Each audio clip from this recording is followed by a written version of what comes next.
Price allot. கர்த்தருடைய பரிசுத்த நாமத்துக்கு ஸ்தோத்திரம் உண்டாவதாக.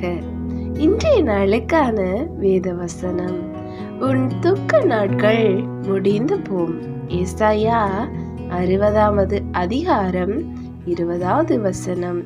ஆம், கிறிஸ்துவுக்குள் பிரியமானவர்களே, நாம் 2025வது ஆண்டை நிறைவு செய்யும் முகமாக இந்த மாதத்திலே வந்து நிற்கிறோம். அநேக நாட்கள் நீங்கள் துக்கத்துடனும் வேதனையோடும் இந்த வருடத்தை கடந்து வந்திருக்கலாம்.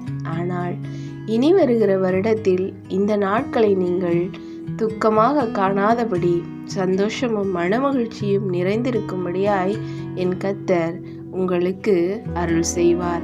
ஆகவே உங்கள் துக்க நாட்கள் முடிந்து போய் புதிய கிருபையினாலும் புதிய ஆசீர்வாதத்தினாலும் நன்மையின் நாட்களை காண்பீர்களாக. ஆமென்.